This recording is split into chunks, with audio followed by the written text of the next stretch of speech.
Graduation তো শেষ, এখন কি করার কথা ভাবছো? ব্যবসা। আমি অলরেডি একটা ব্যবসা শুরু করেছি, খুব ভালো যাচ্ছে আলহামদুলিল্লাহ। ব্যবসা? কিন্তু এটা তো কোনো ফিউচার নেই, খুবই রিস্কি। কারো কপাল খোলে, আবার কারো কপাল খোলেই না। চাটা খেয়ে যেও। আঙ্কেল আমাদের শেষ, তোমার সাথে আমার কথা শেষ। এবার বক্তব্য রাখবেন আমাদের আজকের সভার প্রধান আকর্ষণ, যার সাফল্যের কথা শুনে আমাদের তরুণ প্রজন্ম অনুপ্রাণিত হতে চায়। তিনি আর কেউ নন, আমাদের সকলের প্রিয় জনাব মাহির চৌধুরী। আমাকে কি একটু নার্ভাস দেখাচ্ছে? নার্ভাস দেখাচ্ছে কিনা জানি না, তবে আমি একটু নার্ভাস। আমার গত 6 বছরের ছোট্ট একটা ক্যারিয়ারে আমি কখনো কোনো সম্বর্ধনা অনুষ্ঠানে যাইনি, তবে আজ কেন আমি এই অনুষ্ঠানে আসলাম? শুধুমাত্র আমি ইউনিভার্সিটির স্টুডেন্ট এটা বলেই না, এখানে আসার আরেকটা কারণ বলতে পারেন আপনারা সবাই তরুণ। এই কারণে কোনো ভুলভাল কিছু বললে বিপদে পড়তে হবে না।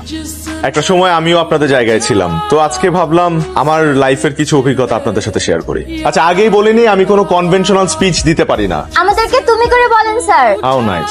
আমি এই কথাটা শোনার জন্য এতক্ষণ অপেক্ষা করছিলাম, কারণ নিজের ভার্সিটির ইয়াং এবং জুনিয়র ভাই বোনদেরকে আসলে আপনি করে বলাটা শোভনীয় না। Thank you guys for making me comfortable. আচ্ছা, তাহলে এখন একটু সিরিয়াস আলোচনা করি তোমাদের সাথে। আগে আমার একটা প্রশ্নের উত্তর করো। আচ্ছা, তোমাদের সবার তো এখানে গ্রাজুয়েশন কমপ্লিট, রাইট? তো কারা কারা লাইফে চাকরি করতে চাও? হাত তোলো।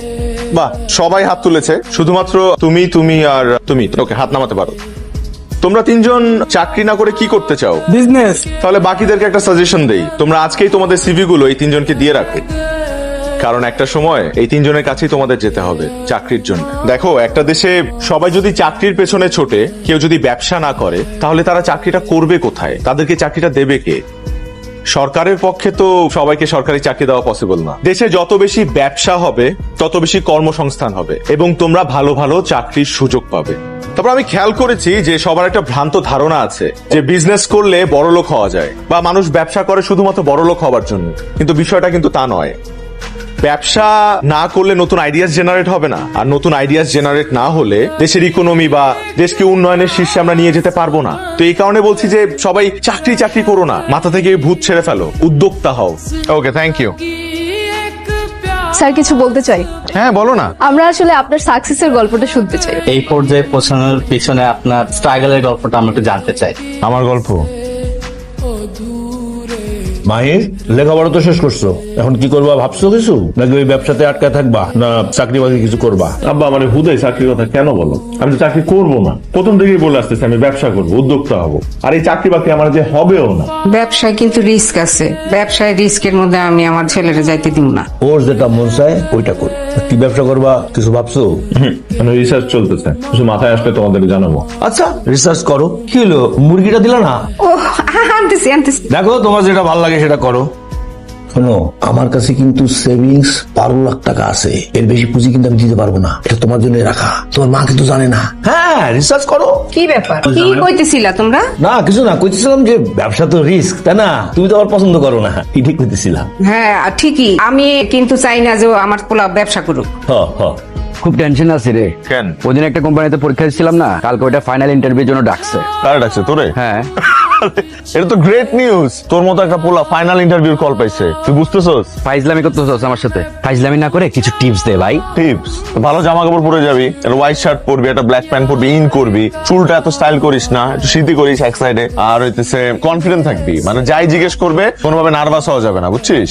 আর সব থেকে ইম্পর্টেন্ট যেটা হচ্ছে, কিছু কমন কোশ্চেন আছে, ওগুলোর আনকমন উত্তর দিবি। আনকমন উত্তর কিরকম বল না আমাকে। এগুলো তো বলা যাবে না, এগুলো তো বলতে গেলে খাওয়াইতে হবে। আচ্ছা, আমি পরে খাওয়াবো, বল। ধর, ইন্টারভিউ বোর্ডে একটা লোক তোরে তার ঘড়িটা খুলে দিয়ে বললো মেজাজ খারাপ। বাবা আমার বিয়ে নিয়ে খেপছে। Wow, congratulations. আচ্ছা আচ্ছা, রাগ করতেছো কেন? ফাইজলামি করছি একটু। সবসময় না শুধু ফাইজলামি ভাল লাগে না, বি সিরিয়াস। আচ্ছা ঠিক আছে, সিরিয়াস বলো, কি হয়েছে? বললামই তো।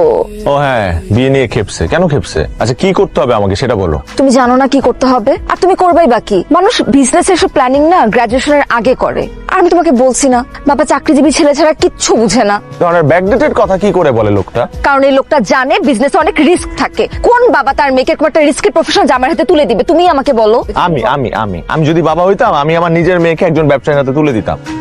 এটার উপর রাগ ঝাড়তেছো কেন? তোমাকে কিভাবে ছুঁড়ে ফেলতে পারবো না, দেখো দেখো, তুমি বোতলটা ছুঁড়ে ফেললা আর কোত্থেকে একটা টোকায় এসে উঠায় নিয়ে গেল। কারণ এটাই ওদের কাজ। না, আমি খেয়াল করে দেখছি রাস্তায় কোনো একটা পেট বোতল ফেললেই কোনো একটা টোকায় হুট করে কোত্থেকে যা আসে এসে নিয়ে যায় এটা। তো দেখো দেখো দেখো, দেখছো দেখছো দেখছো দেখছো? হ্যাঁ দেখছি, এটা তো এত এক্সাইটেড হওয়ার কি আছে? এরপর এগুলাকে নিয়ে তারা ভাঙ্গারি দোকানে বেচে দিবে, সিম্পল। ব্যাপারটা আমার একটু ভেতরে ঢুকে দেখতে হবে। ওয়েট আ সেকেন্ড, তুমি কি এখন ভাঙ্গারি বিজনেস শুরু করতে চাচ্ছ? করতেও পারি। আপনার রেজাল্ট তো বেশি সুবিধার না, আপনি চাকরিতে ভালো করবেন কিভাবে? স্যার পড়াশোনার জন্য যদি বেতন দেওয়া হতো আমিও ফার্স্ট হতো। বাহ, কথাবার্তায় তো আপনি বেশ পটু। তা সেলসম্যান হিসেবে কেমন একটু পরীক্ষা হয়ে যাক।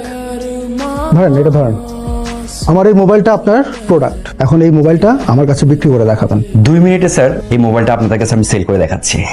মনে করি স্যার এখন আপনারা আমার কাস্টমার। এখন স্যার আপনাদের কাছে যদি আমার এই ফোনটা সেল করতে হয় তাহলে স্যার প্রথমে লজিক্যালি কি করতে হবে স্যার? আপনাদের কাছে আমার আসতে হবে, রাইট স্যার? কিন্তু স্যার সেটা আমি করবো না স্যার। আমি কি করব, ফোনটা নিয়ে দৌড়ে চলে যাবো স্যার। এই গফুর, গফুর, টাকা তো কোথায় গেল? আরে আজব তো, কই গেল আমার মোবাইল দিয়ে? এই ফোনটা দেন তো।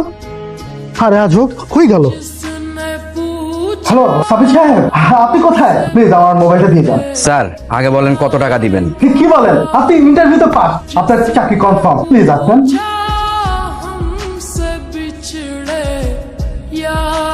মাহির কি করতেছো তুমি? মাহির বসো। মাহির আমি বসতে বলছি, বসো মাহির।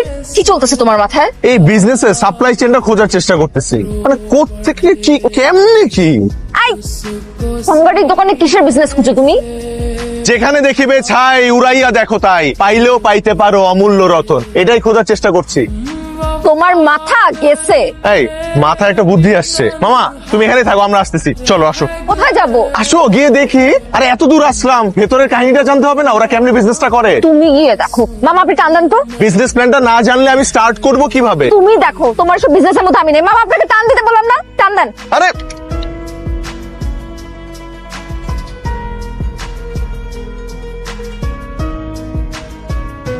কিউজু ভাই, আসসালামু আলাইকুম। ওয়ালাইকুম আসসালাম।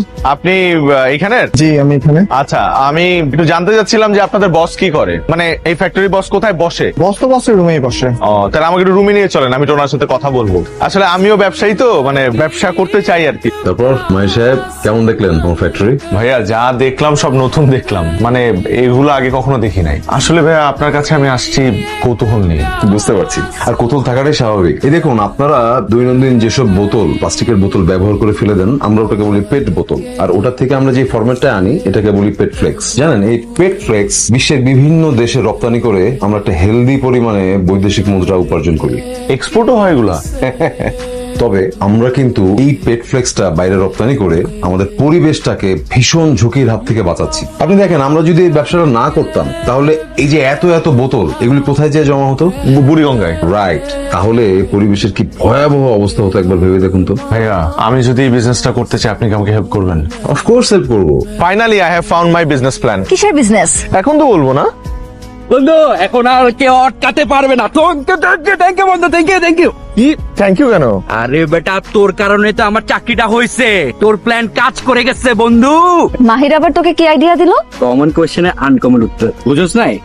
ইন্টারভিউ বোর্ডে সেল দিস আইটেম টু একটা কোয়েশ্চেন আছে না, ওটা জিজ্ঞেস করলে কি করতে হয় আমার বন্ধু আমাকে সব শিখাই দিচ্ছে। এই তুই কি পাগল হয়ে গেছিস? আমি তো জোক করছি তোর সাথে। সিরিয়াসলি ওটা জোক ছিল? হ্যাঁ, ওটা ওয়ার্ক করছে বাবা, ওটা ওয়ার্ক করছে, ওটার কারণে তো আমি চাকরিটা পাইছি। মানে ওটা খাইছে? হ্যাঁ। Congrats man. বল তুই কি খাবে বল, এখন তোরে খাওয়াবো। চল। দোস্ত আজকে যেতে পারবো না, আজকে আমার অনেক কাজ। কি কাজ? তুই জানিস না আমাদের মাহির স্যার তো বিজনেস স্টার্ট করতেছে। ফাইনালি কংগ্রেস বন্ধু, আজকে আমাদের দুইজনের খুশির দিন। 3 জনের। আচ্ছা এখানে 50,000 আছে, এটা নেন, আর বাকি টাকা আমি ব্যাংকে দিয়ে দিতেছি। মাল পৌঁছানোর লগে লগে পাই যাবেন। ঠিক আছে। হ্যাঁ সাবির, মাহির কোথায়? ফোন ধরতেছে না কেন? কতক্ষণ ধরে ফোন দিতেছি। আচ্ছা ঠিক আছে।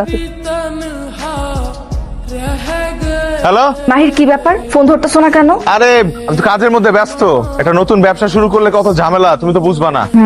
এখন পর্যন্ত জানলামই না কিসের বিজনেস করতেছো। শোনো, আর একটা সপ্তাহ অপেক্ষা করো, উদ্বোধনের দিন তোমার নিয়ে এসে একবারে সারপ্রাইজ দিব। ঠিক আছে রাখি তাহলে, আমি ওই ট্রেড লাইসেন্স করতে যাবো একটু পর।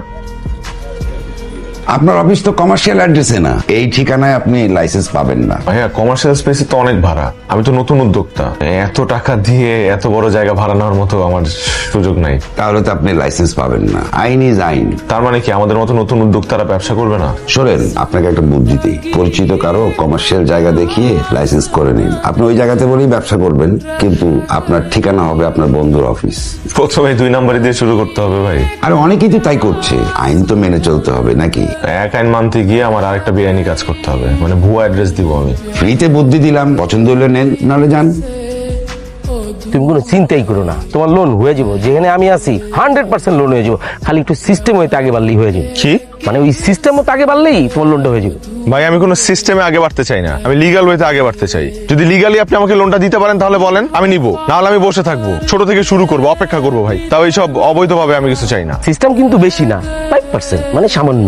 ভাই প্লিজ আপনি আপনার সিস্টেম নিয়ে থাকেন, দরকার নেই আপনার লোন আমার। আমি তোর ব্যবসার উদ্বোধন নিতে যাবো না। এত লেখাপড়া করে হাসি কিনা ভাঙ্গারির ব্যবসা। দাঁড়িয়ে রইলি কেন, শুরু কর। বাবা আমার 2 মিনিট সময় দাও, একজনের আসার কথা। আচ্ছা তাড়াতাড়ি তাড়াতাড়ি। বাবা ও হচ্ছে মারিয়া। আসসালামু আলাইকুম। ইসলাম। এটাই তোমার সারপ্রাইজ ছিল? কেন তুমি খুশি হও নাই? হ্যাঁ।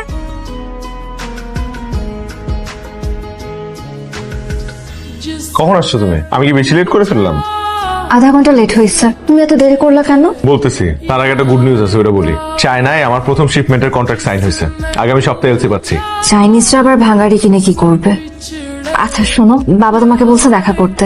আমি বাবাকে তোমার কথা বলছি, বাবা তাই বলছে তোমাকে দেখা করতে। কিন্তু এভাবে হুট করে, আমি তো এখনো রেডি না। তো রেডি হও, আমি কি তোমাকে এখনই দেখা করতে বলছি নাকি?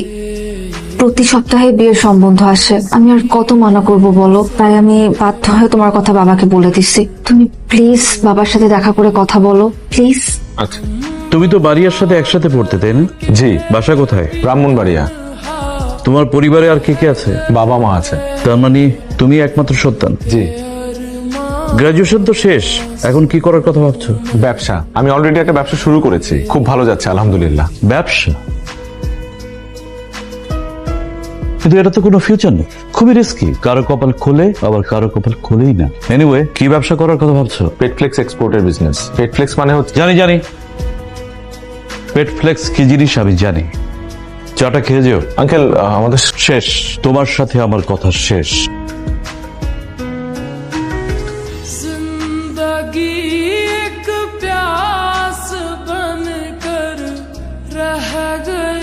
এরপর পুরো ঘটনায় নিজের মধ্যে একটা জেদ কাজ করা শুরু করলো। স্বপ্ন ছুঁতে গিয়ে ভালোবাসার হাত ছেড়ে দিতে হয়েছে। বিষয়টা মেনে নিতে অনেক সময় লেগেছে আমার। আর এরপরের কাহিনী তো সবারই জানা। আজকে আমি মাহির গ্রুপ অফ ইন্ডাস্ট্রিজ এর মালিক। জি বলেন। স্যার আমাদের একটা ভুল হয়েছে। আসলে রাজীব সাহেবের কোনো দোষ নেই, উনি নতুন তো, তাই খুব সহজে অফিস পলিটিক্সের শিকার হয়েছেন। হোয়াট? সব চাল চেলেছেন আসলে আমাদের পুরনো শমশের সাহেব। শমশেরই কাজ করেছে? জি স্যার। এক্ষুনি রাইট নাও ওকে ফায়ার করেন, আর রাজীবকে কল দিয়ে বলেন। আচ্ছা না, রাজীবকে আমি কল দিচ্ছি, ওনার সাথে অনেক বড় একটা অন্যায় হয়েছে। Okay sir. হ্যালো রাজীব, আমি আপনার বস বলছি। দেখো আমি আসলে জানতাম না যে রাজীব। বলতে হবে না, আমি জানতাম। তুমি জানতে? নিজের স্বামীর বসের নাম জানবো না? বাবা তোমার সাকসেস দেখে খুব খুশি হয়েছিল। মারা যাবার আগে বলেছিল তোমার সাথে কোনোদিন দেখা হলে যেন আমাকে এই কথাটা বলি। পারলে বাবাকে মাফ করে দিও, আমাকেও।